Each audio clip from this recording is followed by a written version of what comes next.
Boa noite. Hoje nós vamos ter a nossa live Atividade Física após os 60 anos.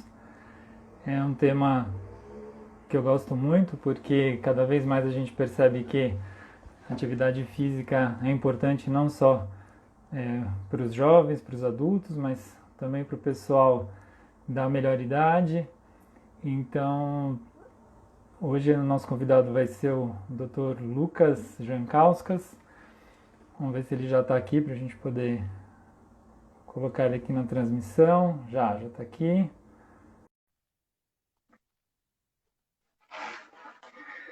Obrigado ao pessoal que está entrando. Boa noite. Boa noite, Dr. Lucas Jankauskas. Muito boa noite. Bem-vindo aqui. Obrigado pelo convite, né, por ter aceito o convite aí para a gente estar junto aqui essa noite. O Lucas, que é médico do esporte, nutrição e saúde integrativa, né, que vem, além do know-how profissional, tem todo um know-how esportista também, né? Já participou do Ironman, já correu quantas? 18 São Silvestres, não sei quantas maratonas, e também já tive a oportunidade de a gente correr juntos, né? Eu tava lembrando esses dias aqui de quando a gente participou daquela prova lá dos 10 quilômetros da tribuna. Foi, acho que, a primeira prova mais longa assim, que eu tinha participado. Então, você tinha me dado aí todo o apoio, todas as orientações, né, para a gente correr junto e como fazer. Então, foi muito legal. E depois a São Silvestre também. Então, são boas lembranças aí desses momentos que a gente pôde participar na prática, né, da atividade física e com todas as orientações. Então, boa noite e obrigado. Legal. Boa noite, Marco. É um prazer a gente poder estar fazendo a live junto aí. Boa noite para todo mundo que está entrando aí, que está começando a acompanhar com a gente. Eu acho que o tema é um tema bem pertinente, bem bacana, que dá para a gente extrair muita coisa legal.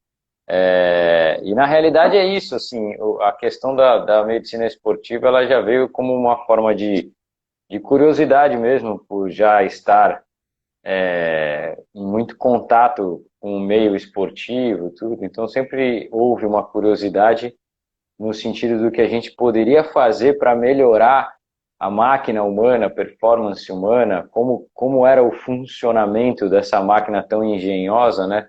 E a partir disso que eu fui buscar alguns conhecimentos aí. Mas acho que o mais bacana disso tudo é a gente pensar que nós podemos hoje trazer a performance. O que a gente precisa de performance? Porque quando um indivíduo chega no consultório e fala que quer melhorar a massa magra e perder gordura, isso não é novidade, todo mundo quer isso, né? Quando a pessoa está desempenhando uma modalidade esportiva, ela sempre vai querer melhorar o seu desempenho. Porém, quando se trata de performance, a gente precisa de performance devida, porque a pessoa precisa produzir no trabalho, dar conta de casa, de filho, de uma série de afazeres, de atributos durante o dia e treinar uma parcelinha pequena do dia, mas a gente tem que estar bem disposto e com saúde, né, para dar conta de todo esse contexto aí, inclusive a atividade física, que é o tema aí que a gente vai abordar, né? Então, queria agradecer você pelo convite, da gente poder estar explorando um pouco esse tema. Agradecer a Silvia, né, que fez o intermédio e o marketing da live. E vamos lá, vamos bater um papo aí. Isso aí. Eu, é, Você sabe que eu atuo com um público de várias idades, né? Pessoal adulto e também os pacientes mais idosos. E uma das coisas que eu tenho percebido muito nesses últimos tempos, e até pelo que eu falei no começo também aqui da live, né? Eu fui descobrindo a questão do esporte e principalmente da importância de você ter orientação, né? Você sempre me falava de vai fazer atividade física, buscar orientação, e a gente, como médico, a gente orienta os pacientes, mas na prática, às vezes acaba não fazendo isso. Então, eu mesmo senti na pele, né, até com questão de joelho, de às vezes não conseguir progredir naquilo que estava fazendo, então acho que a gente podia começar falando um pouco justamente disso, da importância da orientação profissional, né, tanto do médico como uma orientação multiprofissional. Então, se você pudesse falar um pouco sobre isso, né, o papel, acho que assim, do médico do esporte e mesmo aceito se você me dá umas dicas também do que eu posso colocar para os meus pacientes, assim, no início de atividade esportiva, né, orientá-los, enfim, para começar as atividades. Então, se você pudesse falar um pouquinho sobre isso. Legal. Assim, recentemente a Organização Mundial de Saúde, eles já classificavam a obesidade como uma patologia, né? E recentemente foi incluso aí a condição do sedentarismo também como patologia, né? Por quê? Porque é sabido que a atividade física vai melhorar muito aí, demanda débito cardíaco, retorno venoso, né? Evitar sarcopenia, doenças osteoarticulares, doenças degenerativas, né? Então, tem um papel preventivo em todo esse contexto aí. E quando a pessoa vai iniciar uma atividade, principalmente em se tratando do público que a gente está falando, que é um público aí às vezes com mais de 60, 70 anos também, né? É importante ela ter o que a gente costuma chamar de avaliação pré-participação. O que seria a avaliação pré-participação? É onde a gente vai designar uma série de exames e fazer uma anamnese minuciosa, bem pormenorizada aí, para a gente adequar a atividade física que seja melhor para aquele indivíduo o qual nós estamos tratando. Então, é importante observar, às vezes, se tem um problema ortopédico, articular, né? Lembrar, por exemplo, que se existe um problema numa articulação como o joelho, tornozelo, quadril, e em geral existe uma irradiação e um comprometimento também para outras articulações. Se existe, às vezes, um problema muscular, esse problema, justamente por conta da fáscia muscular, é estendido para um membro todo e causa desequilíbrios, né? Então, avaliar sempre como um todo. O check-up, eu acho que da parte hormonal, dos micronutrientes, vitaminas, minerais, demanda cardíaca, né? Então, fazer os exames cardiológicos. Então, tudo isso daí inclui a tal da avaliação pré-participação, que é o recomendado de se fazer antes da gente até mesmo adequar ou recomendar uma atividade física específica para aquele indivíduo, né? E só para complementar a informação, de uma maneira geral, o que a gente recomenda aí é o exercício combinado. Lembrando que atividade física é uma coisa, exercício físico é outro. O exercício, ele tem a capacidade de promover adaptações positivas no organismo porque envolve estímulos de diferentes intensidades e estímulos sistematizados ao longo do período de treinamento. Então, em geral, a gente recomenda o exercício físico acompanhado, monitorizado e que seja alternado entre um trabalho de força e um trabalho cardiovascular. Tá, mas peraí que agora também está sendo novidade para mim. Então vamos colocar aqui algumas coisas para simplificar, tanto para mim quanto para os pacientes aí que eventualmente a gente venha orientar alguma coisa. Então você está falando dessa diferença, né, de conceito. Então, mas de modo geral, o que você falou no final agora, seria a ideia de você fazer uma avaliação cardiovascular, fazer um exame, por exemplo, da parte óssea, a estrutura da pessoa, se não tem nenhuma outra doença. Isso, de modo geral, seria o básico ainda. Então, existem protocolos dessas avaliações pré-participação. Por exemplo, para indivíduos abaixo de 40 anos, você pode fazer um rastreio por exame simples da parte metabólica, colesterol, triglicérides, glicemia, tal, um rastreio. um eletrocardiograma simples, né, e uma avaliação clínica bem realizada já é o suficiente. Se esse mesmo paciente ele já possui um antecedente familiar, um antecedente pessoal, por exemplo, de uma complicação vascular, de uma complicação cardíaca, a gente vai aprofundar essa investigação, aí então de repente pedir um ecocardiograma, um teste de esforço, dependendo do problema a gente vai aprofundar essa investigação no segmento hormonal, vamos avaliar padrão inflamatório, padrão oxidativo, padrões articulares, né, estrutura biomecânica, ou seja, existe aquilo que é protocolado, né, o básico do básico, às vezes dependendo da atividade, se é uma hidroginástica, muitas vezes um exame clínico bem feito, ele basta para a gente, né?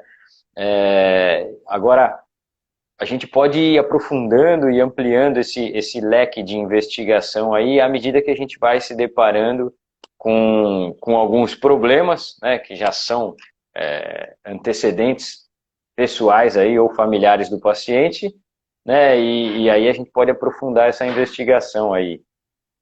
Uhum. Certo.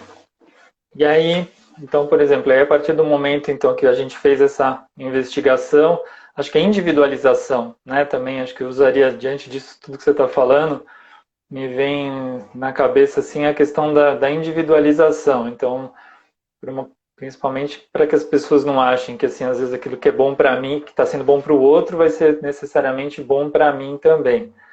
Então, acho que individualizar é importante.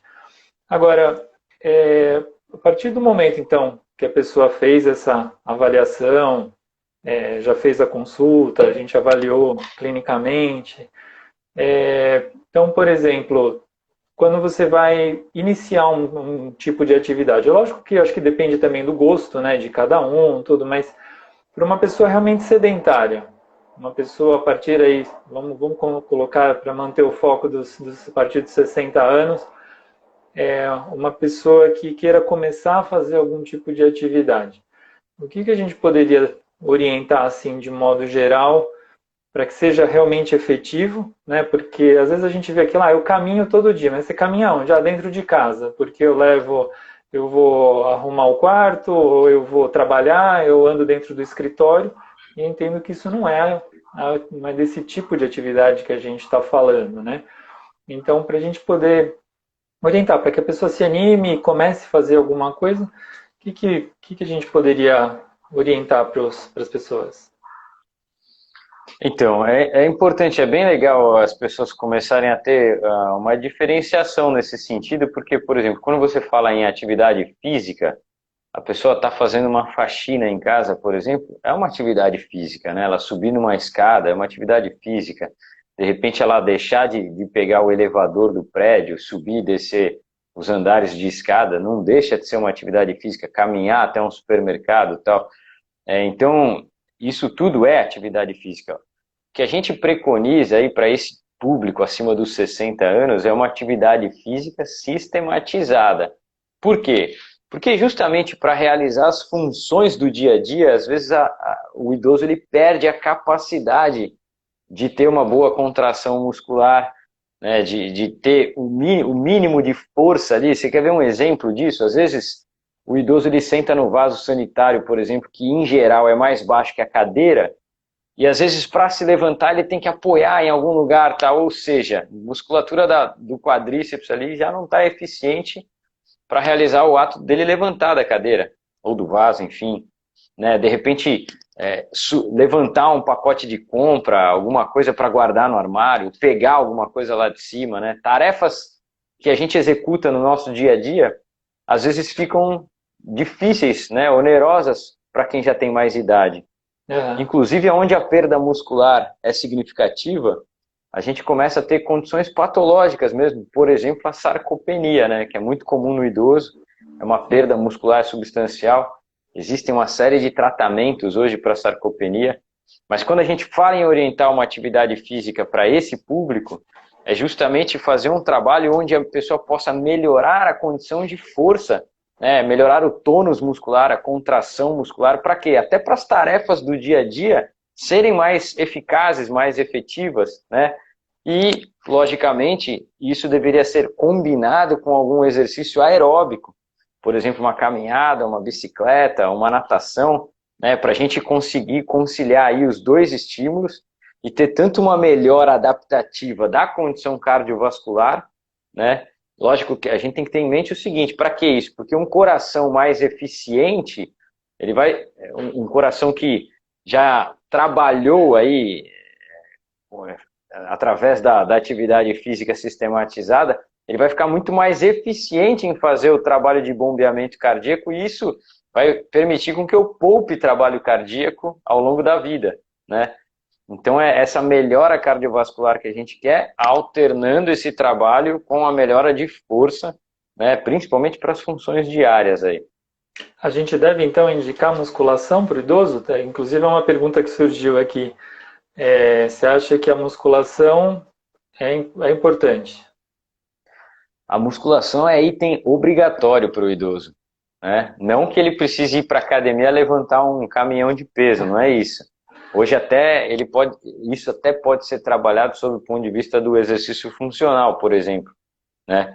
Inclusive esse termo, né, vem através da funcionalidade, ou seja, das funções realizadas no dia a dia, né? Então, muitas vezes ele vai fazer um trabalho resistido para melhora de força com o peso do próprio corpo, né?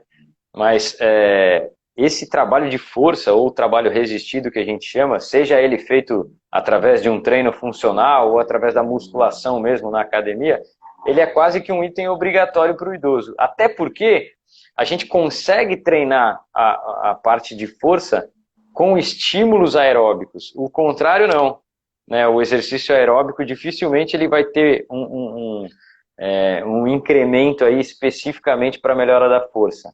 Então a musculação é fundamental. Inclusive, só abrindo uma aspas aqui, que antigamente quando a pessoa, mulher principalmente, né, que tinha aí osteopenia, osteoporose, muito se indicava aí o exercício com impacto. Hoje está proscrito esse exercício aí com impacto e a gente indica a musculação. Principalmente, de uma maneira simples, a gente sabe que o osso ele está preso tá preso no músculo através do tendão. Então a gente fazendo uma contração concêntrica, excêntrica, uma contração isométrica, e esse trabalho todo é feito na musculação, a gente tem uma melhora significativa da condição de força, de tônus muscular no idoso. Tá. Então, e uma das dificuldades no caso eu acho interessante isso que você está falando, é muito legal, porque realmente essa coisa da sarcopenia é um problema, quero até voltar depois um pouquinho nesse tema, mas só para insistir um pouco ainda na questão da musculação, uma das dificuldades um pouco hoje é orientar o como e onde, né, também fazer. Em casa, você acha que a gente poderia dar dicas de como fazer? Por exemplo, você falou um pouco da questão da escada, né? De repente, em vez de pegar elevador, subir escada. Mas que mais? Alguma outra coisa que seria interessante, de repente, para ajudar um pouco? Alguma dica assim? Então, na realidade, assim, fica meio que a encargo do médico, do fisioterapeuta, né? Muitas vezes até por conta do ortopedista, do vascular. É lógico que o médico do esporte vai ter um papel principal nisso, mas fica a critério médico a indicação do que é um fator limitante ali para a atividade física, o que não é, o que é permitido, o que não é. Agora, na realidade, no momento do treinamento em si, muitas vezes essa pessoa ela deve ser assistida por um profissional da educação física, né? Ou dependendo das limitações aí, por um profissional da fisioterapia. E hoje, assim, principalmente nesse período pandêmico aí que a gente ainda tem atravessado, existem diversos profissionais, diversos aplicativos, é um trabalho remoto, né? Um trabalho online sendo feito aí de maneira bem intensa e muitos desses trabalhos são de ótima qualidade, né? Então, e servem para orientar a pessoa em casa o que fazer, como fazer, até para a pessoa não sair fazendo qualquer coisa sem esse monitoramento que a gente está falando, né? Essa é uma E ideia boa. é, outra coisa que eu lembrei de falar aqui para você é que esse público um pouco mais senescente, né, vamos dizer assim, depois dos 60 anos, muitas vezes a gente vê que o indivíduo ele perde um pouco o reflexo da sede, né? E basicamente aí 70% do tecido muscular é água, né?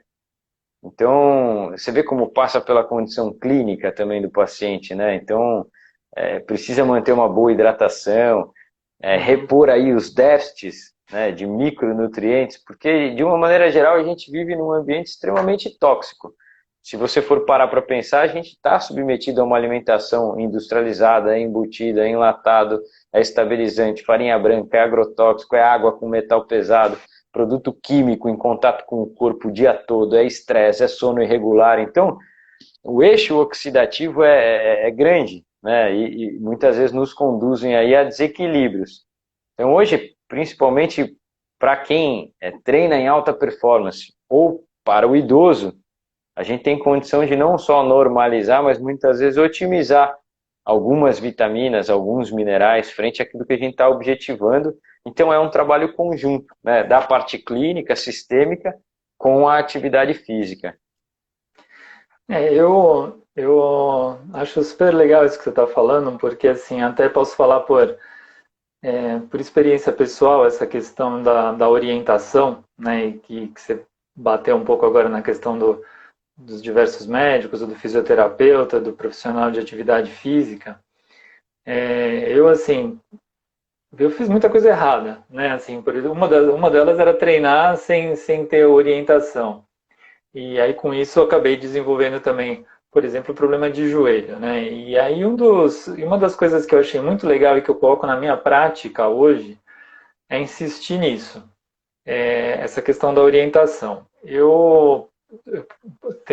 Hoje tem um professor de educação física aqui no prédio onde eu moro e que ele me orienta e que realmente assim foi uma mudança radical, né? Assim, a ponto de eu tinha corrido a São Silvestre, que nem nós corremos, depois disso não consegui mais, e fui cada vez piorando mais essa condição. Passei com ortopedista, aí fiz ressonância do joelho, vi que tinha alguns problemas e tal, e ele me indicou para fazer fisioterapia, mas eu confesso que eu não estava muito animado de ir para fisioterapia, ir lá tal, enfim. E aí consegui contato com esse professor que estava aqui mesmo no prédio, e ele começou a me ajudar. E aí, assim, quem não conseguia mais passar de 2, 3 quilômetros, aí consegui depois de novo correr outra vez a São Silvestre por conta de orientação, né? A ponto assim de ele ficar olhando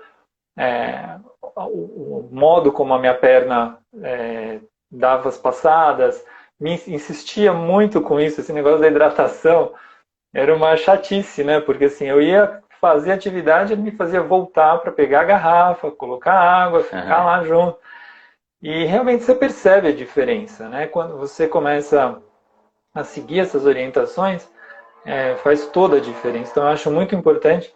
E eu tenho procurado hoje, assim, pessoas a partir de 60 anos, eu acho que essa Organização Mundial de Saúde, eu acho que inclusive acho que estão revendo, né, essa definição de idoso, porque 60 anos eu mando para academia, não fico falando para ficar pensando, cuidado com isso, com aquilo. A gente faz a avaliação, como você colocou, mas mando para academia. E agora, a pessoa de mais idade mesmo, a partir de uns 75 anos, que eu acho que a gente consideraria aí mesmo um pouco mais o idoso, eu tenho falado muito dos fisioterapeutas, então tenho pedido para que as pessoas chamem, por exemplo, um fisioterapeuta em casa, ou um fisioterapeuta na academia do seu prédio, ou mesmo um profissional de educação física, se for o caso. Tem alguns que fazem o trabalho com as pessoas de mais idade, mas eu acho realmente fundamental e muito interessante isso que você está falando, porque dicas como, por exemplo, a questão da hidratação, né? Se não fica alguém no teu pé, deixa como tá, eu vou assim mesmo. Então, acho muito, muito interessante E isso. você sabe que hoje a gente consta, né? A gente conta com alguns recursos que às vezes as pessoas nem imaginam que pode haver.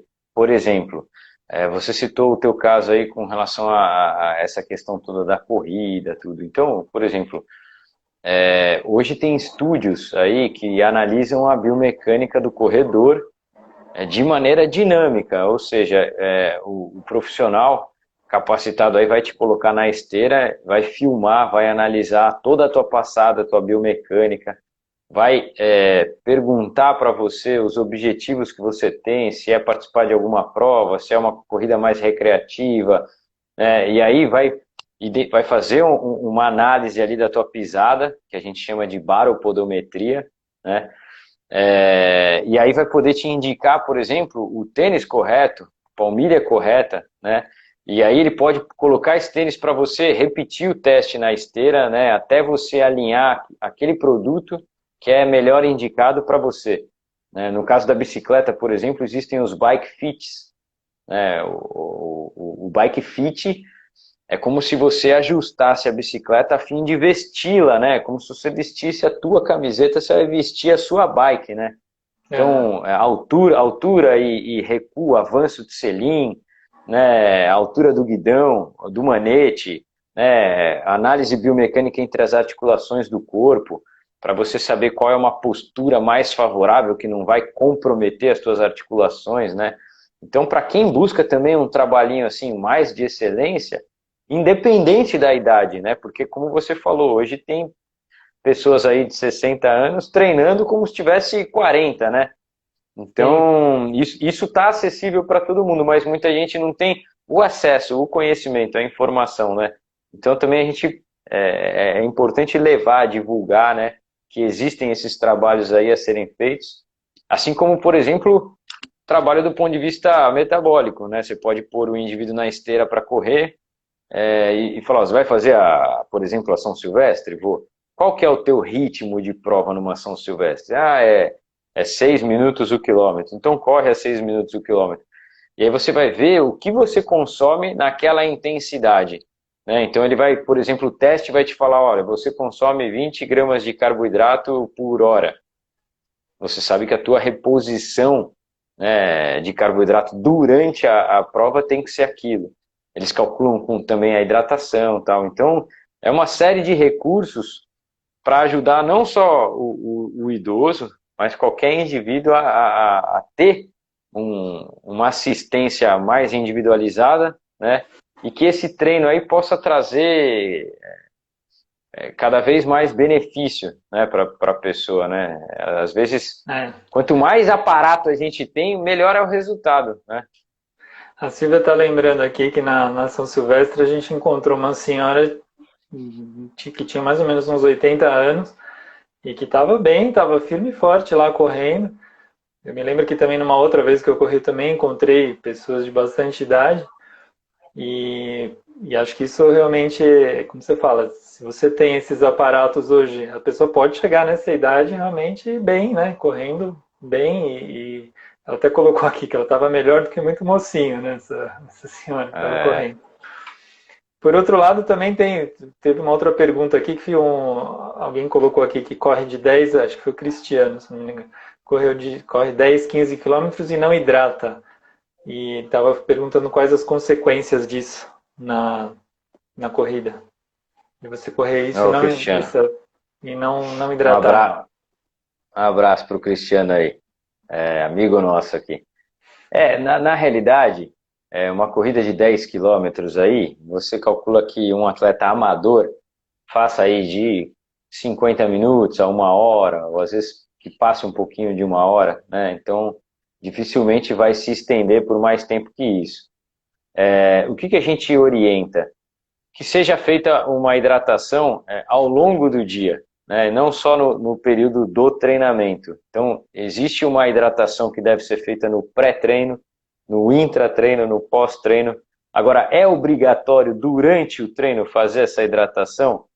Isso não é regra, né? Depende da adaptabilidade de cada um. Tem gente hoje que treina muito bem em jejum, né? É lógico que esse treino em jejum ele não deve ser de intensidade alta e nem deve ultrapassar mais do que 40, 50 minutos, né? Porém, tem gente que treina bem em jejum.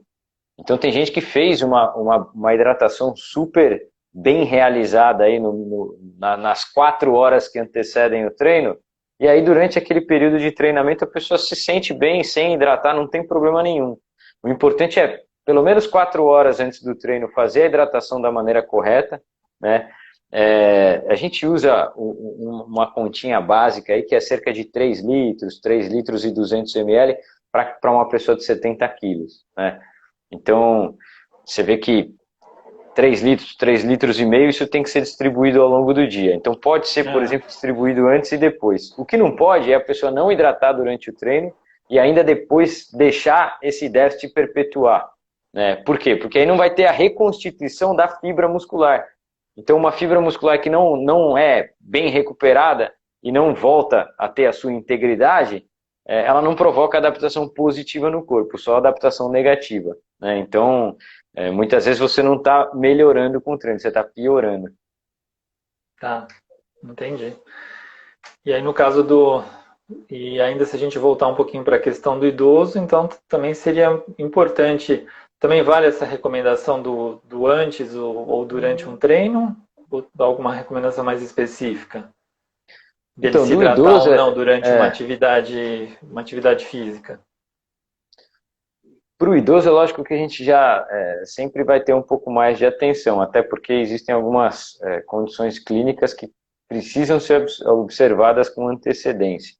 Por exemplo, a questão renal, né? Então, até uma falta de dado. É difícil a pessoa que está ativa, que está treinando, ter uma desidratação importante. Muitas vezes o que ela tem é uma hidratação insuficiente, mas que, por exemplo, às vezes já é o suficiente para causar uma cãibra, um desconforto muscular, né? Então, outra coisa, a pessoa que não se hidrata direito, ela vai gerar uma sobrecarga renal. Isso no indivíduo jovem, muitas vezes passa desapercebido. No idoso, às vezes vai apresentar algum tipo de consequência, né?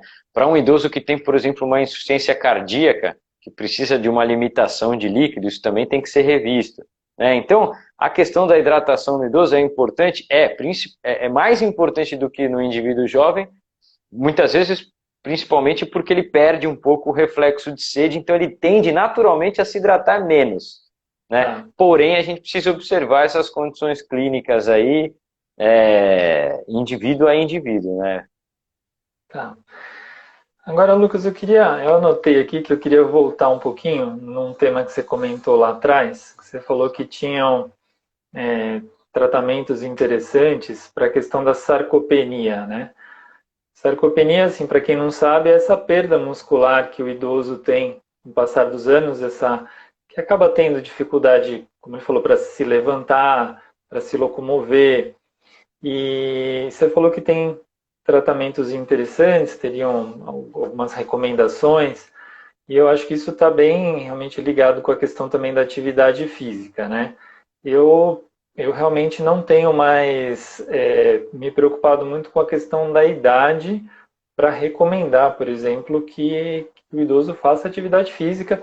Tenho orientado, principalmente para pedir ajuda de um fisioterapeuta, tudo, mas não para mim, inclusive até por questões de dores, que a gente pode até falar depois mais para frente. Mas essa questão da sarcopenia que me chamou a atenção, que é algo que todo mundo vê, né? Fala, nossa, doutor, ele está emagrecendo, parece que está com a musculatura fraca, né? Às vezes os filhos comentam. Você pode falar um pouquinho mais sobre isso? Então, quando a gente quer melhorar a condição muscular, principalmente no idoso, hoje os últimos consensos falam em propiciar um ambiente anabólico no organismo, né? O que seria isso? Estimular algumas vias metabólicas que são responsáveis por sintetizar mais proteína dentro da fibra muscular. Isso muitas vezes depende de aumentar a ingestão proteica, e aí tem uma série de aminoácidos que vem junto com esse pacote também, e ao mesmo tempo ter o estímulo de treino, porque sem o estímulo a gente não consegue aumentar a síntese dessas vias metabólicas, né? Então, para te dar um exemplo aqui, existe um suplemento extraído do soro do leite, que é o whey protein, é uma proteína mais concentrada de alto valor biológico, que é responsável por aumento da produção de imunoglobulinas, então vai melhorar a condição imunológica. Tem uma série de estudos aí que correlacionam ela a um retardo da degeneração neuronal. Então pode ser um coadjuvante para evitar Alzheimer, demência senil e tal. E ela também vai favorecer essa síntese de proteína no músculo. Então ela ajuda a melhorar a qualidade muscular, né? Alguns aminoácidos, como a leucina, como o HMB, né, também a gente pode manipular isoladamente, pode achar em lojas de suplemento. Então isso pode ser direcionado e adequado para o idoso também com resultados excelentes, né? Então a gente ter o estímulo correto, de repente ter essa suplementação usada a nosso favor, e o suplemento ele não deve ser visto só por quem é praticante de atividade, de exercício físico. Não, existe uma gama muito grande de aplicações clínicas do suplemento, né? Só para ir um pouquinho mais longe, o pessoal tem usado hoje até creatina para estabilizar tremor de Parkinson com resultados positivos, né? Então a coisa vai bem longe. Então eu acho que se a gente consegue aliar essas ferramentas, né, sem deixar de lado também um terceiro item aí que eu sempre falo que no idoso é importantíssimo, que é a condição hormonal, né? E quando a gente fala, por exemplo, em testosterona, que aumenta a possibilidade de melhora muscular, a testosterona ela pode ser modulada sem a gente administrar a testosterona para o idoso, né? A gente pode estimular a produção e de repente bloquear o descarte, que às vezes está sendo excessivo por um hábito de vida irregular. A gente modulou o hormônio sem mexer com ele, né?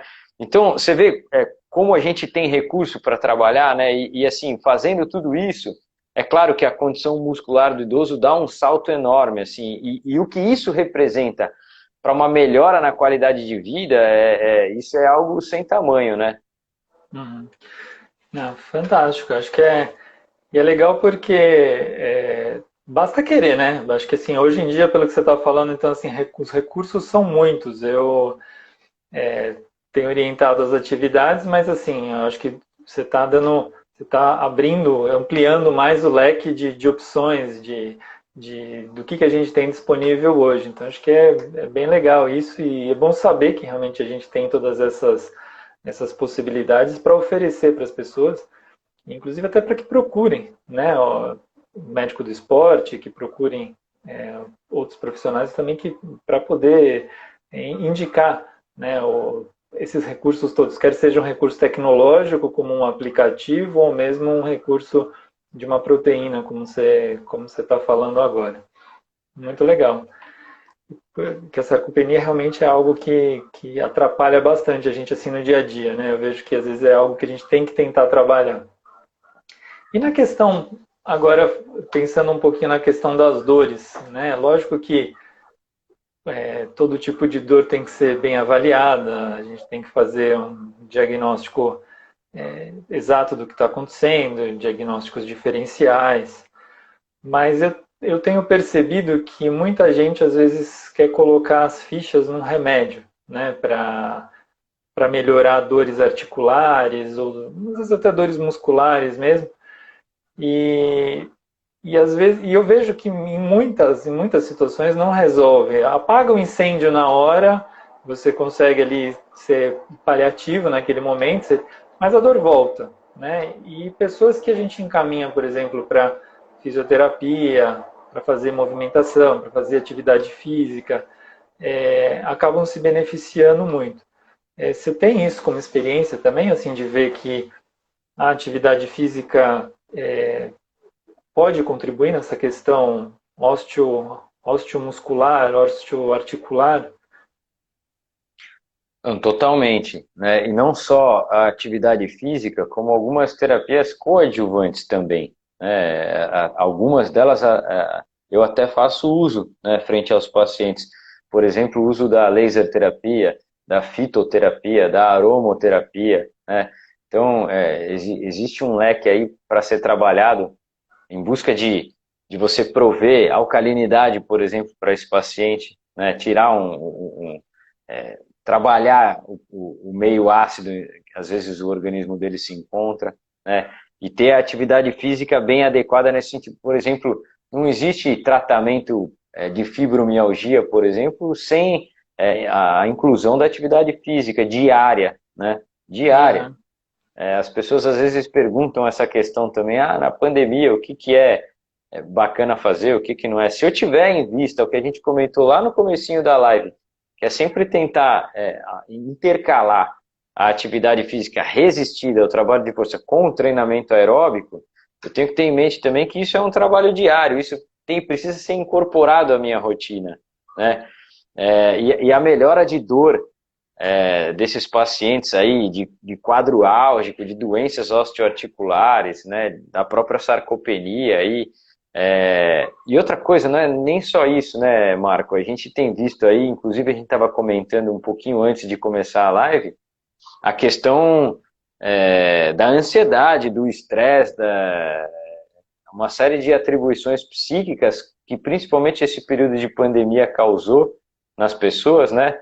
E a gente vê aí que todo esse trabalho e que tem como pilar central a questão da atividade física pode trazer inúmeros benefícios aí e contribuir demais para a melhora da atividade física e para a melhora das dores em gerais, né? Como é o caso de muitas doenças aí que tem uma evolução super favorável depois que a gente institui uma rotina sistematizada de atividade física. Achei ótimo esse teu comentário, principalmente quando você mencionou agora a questão, você falou de outro problema que é a fibromialgia, né? É excelente você reforçar isso e eu até algo que às vezes, como a fibromialgia é algo crônico, né? Algo que vai durar, que a pessoa tem a vida toda, eu acho que isso que você está falando de que é diário, eu nunca tinha sido tão radical assim de pensar em diário, mas você está colocando, então acho que vou começar a pegar mais no pé dos pacientes. Mas achei bem interessante, porque é outro caso típico onde as pessoas colocam muito as fichas mesmo no remédio. E você vê que ele vai até certo ponto, né? Os remédios ajudam até certo ponto e até teve um outro comentário aqui também da Lívia, minha esposa, depois de muito insistir, eu vou até linkar aqui um comentário da Lívia com o da Inês, que perguntou como fazer para quem como incentivar a pessoa que quer fazer atividade física, mas odeia, né? E que já vai junto com a pergunta da Lívia, com o comentário da Lívia, que felizmente aí já faz mais ou menos um mês e pouco, depois de eu tanto insistir, começou agora a fazer atividade física, inclusive com esse foco na questão da dor. E eu estou achando muito legal, porque ela está levando muito a sério e está sendo muito bacana isso. E como dentista, como é que é? A questão ergonômica é muito complicada, é muito ruim. Então, e depois nesses últimos tempos, ela simplesmente não tem tido mais dor.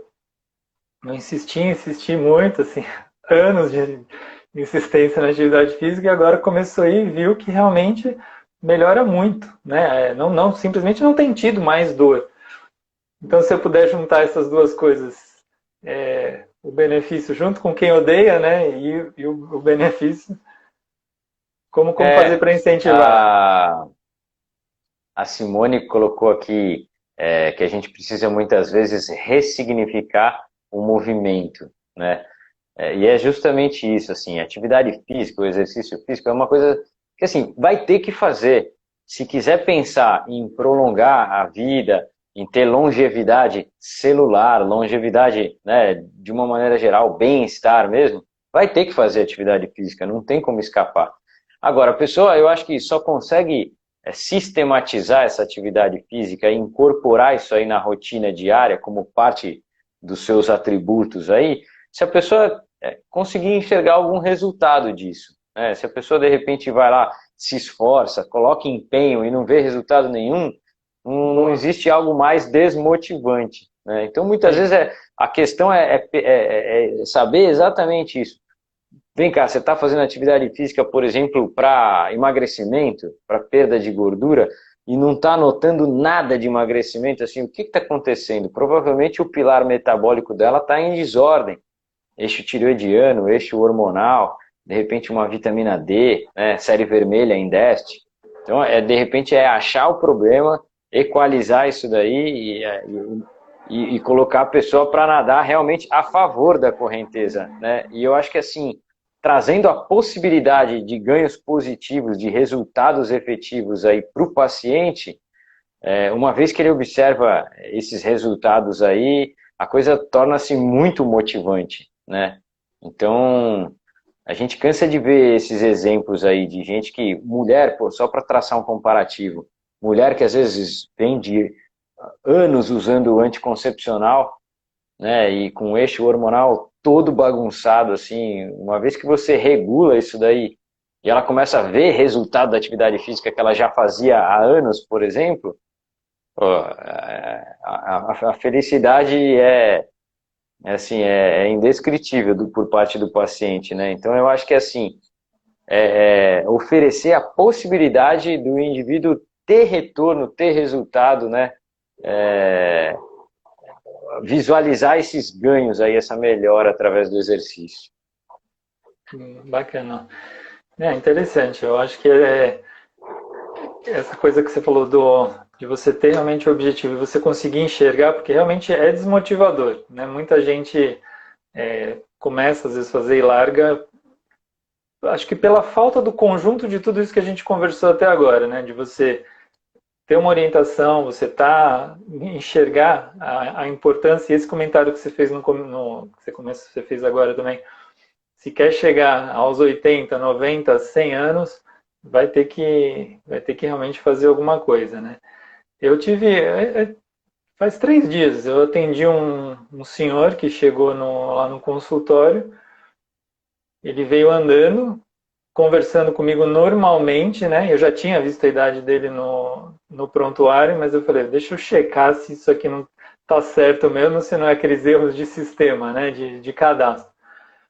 E aí ele falou para mim, realmente ele tem 101 anos e assim, bem, e ele falou para mim, ele só não viajou para Portugal agora por causa da pandemia, senão ele teria ido, né? E é uma das coisas que ele comentou comigo, porque aí eu também, aquelas brincadeiras, né? E aí, como é que chega, né? Como é que faz para chegar até essa idade? E ele falou que realmente é uma pessoa que se mantém ativa e, e é um dos pontos que eu costumo bater também nessa coisa de às vezes a gente tratar a pessoa de mais idade, né? Principalmente o idoso acima de uns 75 anos, como um bibelô, né? Como algo que vai quebrar, né? E eu acho que é exatamente o contrário. Eu acho que se você fez todas as avaliações, você está acompanhando, a pessoa quer lavar o carro, quer lavar a louça, quer arrumar isso, quer arrumar aquilo, eu acho que tem mais é que deixar mesmo e tem que incentivar a fazer e não tratar realmente como algo que vai quebrar. Vai quebrar se não fizer. Né? É isso que eu tenho observado e vejo que as pessoas que se mantêm mais ativas, as pessoas me perguntam às vezes, como é que eu faço, por exemplo, para evitar a doença de Alzheimer? Né? Ver o pai, ver a mãe, irmãos, às vezes com doença de Alzheimer, e aí já começa a ficar preocupado. E recentemente também tive uma situação assim. O filho acho que tem uns 50 anos mais ou menos e tem algumas pessoas com Alzheimer na família, mas especificamente a mãe, que foi quem ele levou na consulta. Ele falou, então, doutor, eu estou vendo aqui, né, ela está com Alzheimer, eu estou preocupado, eu queria saber como é que eu faço para prevenir Alzheimer. E eu falei para ele, olha, a gente tem trabalhos, né, trabalhos científicos mostrando que só existem duas maneiras, que se existe algum tipo de prevenção, são duas. A primeira é a atividade física e a segunda é a atividade intelectual. Né? As pessoas acham que é o contrário, que é atividade intelectual primeiro. E não, o trabalho mostrava que, em primeiro lugar, se você quer manter, se você quer de alguma forma tentar prevenir, por exemplo, doença de Alzheimer, um dos modos seria fazer realmente atividade física e, logicamente, atividade intelectual também. Então, eu acho que mais um ponto a favor aí para prevenção, para longevidade, né? Esse termo que você usou, que hoje cada vez mais busca-se isso, né? Muito bom. Isso aí, Pode falar. eu acho que é exatamente isso. E outra coisa, né? A gente hoje não tem muito aquela questão de ter uma alimentação frugal, à base de legumes, verduras e vegetais orgânicos, né? Respirar um ar puro, tomar uma água livre de metal pesado, dormir, descansar bem. Não, nosso contexto de vida ele é totalmente, para quem está inserido no mercado de trabalho e é morador de grandes centros, de metrópole, é como se nós vivêssemos em meio a um caos constante, né? Então, eu acho que precisa ser feito um controle dessa condição toda aí, e a atividade física vem como um pilar disso tudo, né? Eu sempre costumo falar para os pacientes que assim, a alimentação tem um papel importante, o controle hormonal, o controle de micronutrientes, vitaminas, minerais, né? O controle do padrão inflamatório, do eixo oxidativo, tudo tem um papel importante e não dá para você caracterizar algo como sendo mais ou como sendo menos importante. Porém, eu sempre falo que a atividade física, para mim, ela ocupa um papel central. Por quê? Porque a partir da atividade física a gente consegue agregar muito mais aderência a esse entorno todo, aos outros fatores, né? Então eu acho que quem tem o hábito da atividade física regular tende a ter mais facilidade em seguir uma dieta, né, em fazer um tratamento da maneira correta, em organizar os horários do nosso ciclo sono-vigília, né, então ter um sono mais regular, aliviar um pouco o grau de estresse, né, então eu acho que a atividade física ela vem com um pilar central, né, para essa questão toda. Muito bom. A gente já está aqui com 51 minutos, está quase terminando o nosso tempo aí. Você está falando dessa questão da atividade física, da dieta, tudo. Agora eu vou fazer uma pergunta pessoal mesmo, uma curiosidade minha. Aliás, não é uma curiosidade, é uma dificuldade mesmo pessoal, então eu vou pedir uma dica aqui. Como é que a gente faz, que depois que você começa a fazer atividade física, no caso, por exemplo, eu faço a musculação e corro também. A fome às vezes parece que é uma coisa absurda, assim, você ter vontade de comer muito depois, né? E aí é uma dificuldade de se controlar. Então, como é que a gente faz para não entrar nessa compensação, né? Ah, agora eu vou me dar, já que eu corri, já queimei tanto aí, agora eu vou me dar o direito de comer um pouco a mais. Tem alguma dica para a gente não, ou para a gente não sentir isso? Ou para conseguir controlar? Isso, ó, você sabe que no consultório muita gente tem o intuito de buscar o emagrecimento através da atividade física, né? E é muito comum, assim, para a maioria das pessoas, elas não sentem muita fome de manhã, conseguem fazer um bom controle alimentar na hora do almoço e tal, e à noite o pessoal exagera, né, de todas as maneiras, e é doce, e é uma compulsão alimentar muito grande, né? Eu acho que, basicamente, se a gente consegue distribuir as demandas ao longo do dia, esse problema já melhora, né? Por exemplo, se eu vou fazer uma atividade física, eu tenho que ter consciência de que o principal combustível para aquilo é o glicogênio muscular, que vem através da ingestão de carboidrato. E essa reserva ela precisa ser pré-armazenada de 4 a 6 horas antes do treino. Então, por exemplo, para quem vai treinar no início da manhã, que é o meu caso, por exemplo, qual que é a minha refeição pré-treino mais importante? É o jantar, não é aquilo que eu vou comer antes de sair para treinar. Olha. Entendeu? Então, tem que ter o carboidrato para a gente pré-armazenar glicogênio. Tem que ter carboidrato à noite, né, nesse caso. Uhum. Se a pessoa treinou à noite, por exemplo, qual que é a principal necessidade dela no pós-treino? Reabastecer esse estoque energético. E a segunda necessidade seria o reparo muscular, que depende da proteína. Então tem muita gente que treina e depois come só proteína. Não, o corpo vai pegar essa proteína para reabastecer o estoque de glicogênio e a musculatura vai ficar descoberta. Tem que ter as duas frações, né? Então a gente tem alguns cálculos que a gente faz, e isso geralmente passa por uma análise de composição corporal, que é a chamada bioimpedância, onde a gente calcula a demanda energética daquele indivíduo ao longo do dia e a gente soma isso, a atividade física a essa conta, né? E é lógico que a gente trabalha com um pouquinho mais, um pouquinho menos, dependendo se o paciente precisa de melhora muscular, se ele precisa de perda de gordura, né? E aí a gente vai adequando essas necessidades ao longo do dia todo. né, para justamente a gente minimizar esse problema aí, desse exagero, entre aspas, né? Entendi. Muito legal.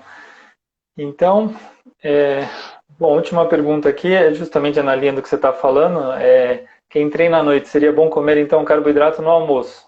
Não No, deixar de comer mais então na hora do almoço. no almoço e no jantar, né? Tá, Então, por exemplo, no almoço, o que eu recomendaria? Os carboidratos de baixo índice glicêmico, aqueles que vão demorar para a gente digerir, para a gente absorver, e que não vão liberar tanta insulina, assim a gente também não armazena aquilo como gordura. A gente vai armazenar como glicogênio muscular, ou seja, como reserva energética. Né? O que são os carboidratos bons ou de baixo índice glicêmico? Inhame, batata doce, mandioquinha, arroz integral, os legumes, né? Então tudo isso tem que entrar na hora do almoço para quem treina à noite. Já no pós-treino, né? Ou seja, no jantar, por exemplo, se eu quiser me dar o luxo de usar um carboidrato de alto índice glicêmico, eu posso, porque naquele momento eu preciso reabastecer a reserva energética. E aquele carboidrato ele dificilmente vai virar gordura, né? Tanto que as pessoas chegam às vezes e falam assim, ó, o meu problema é doce, eu não consigo parar de comer chocolate. Vamos adequar isso então no melhor momento? Qual é? O pós-treino. Porque aquele açúcar, né, ele vai ser armazenado como glicogênio muscular, como reserva energética e não como gordura, né? Então a gente vai fazendo essas adequações. tá. Então não é para fazer jejum e nem deixar de comer carboidrato no pós-treino, né? Então isso acho que você deixou bem Exato, claro. exato. Tá certo. Então, ó, acho que a última pergunta aqui é a questão das câimbras, por exemplo, no idoso. É, alguma coisa que você poderia comentar? Então, a primeira causa de cãibra, né, é justamente aquilo que a gente falou, é a questão da hidratação. Não que a pessoa às vezes vá ter uma hidratação, mas às vezes ela está tendo uma hidratação insuficiente. Um dia, dois, três, uma semana, duas, aquilo vai causar uma injúria muscular. Então, isso vem muitas vezes sendo apresentada clinicamente na forma de cãibra. Depois, muita gente associa, eu brinco com o pessoal que a gente comete dois erros quando fala de cãibra. Primeiro, achar que é falta de potássio, que não é. Na maioria das vezes é falta de magnésio, né? E o, e o segundo Exato. erro é achar que banana tem muito potássio, que também não tem tanto potássio assim, né? Não adianta ficar se entupindo de banana, né? Então, eu acho que muitas vezes a gente, quando tem a queixa constante assim de cãibras, a gente pede para dosar o magnésio sérico, né, e muitas vezes o magnésio vem reduzido. A gente faz a reposição. Eu geralmente prescrevo o magnésio quelado ou quelatado, que é o mineral na forma íntegra. A gente manda manipular e basicamente resolve o problema. Ou a gente corrige a parte de hidratação e na grande maioria das vezes isso se resolve. Tá, bacana. Muito bem. Então, acho que a gente está terminando aqui o nosso tempo. Queria agradecer muito, eu gostei do bate-papo, foi muito, muito gostoso, aprendi bastante e vou poder, com certeza, orientar melhor aqui os pacientes. Queria agradecer a Silvia também, que fez o trabalho da divulgação, fez o cartaz, né?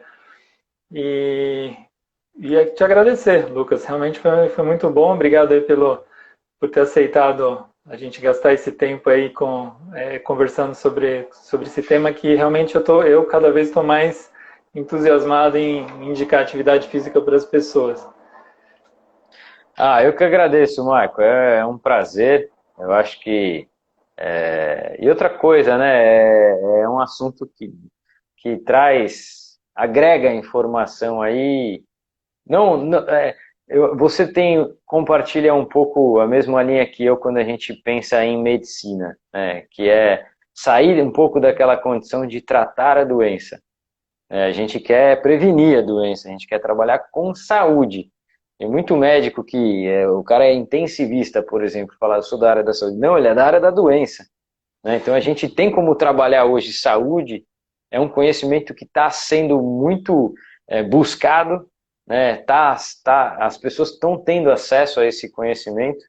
Então eu acho que como você compartilha dessa mesma linha de raciocínio aí, é um prazer a gente poder bater papo, esclarecer aquilo que a gente acredita mesmo ser um propósito de vida aí melhorar, né, a qualidade de vida aí de cada um. Então vamos combinar assim, tá? Falta 20 segundos aqui. Vamos ver se a gente deixa combinado mais ou menos de marcar uma próxima para falar sobre isso. Falar da saúde e não da doença, né? Toda essa coisa da medicina integrativa. Da saúde também, né? Integrativa. Então, muito obrigado a todos. Uma boa noite. Obrigado pela participação.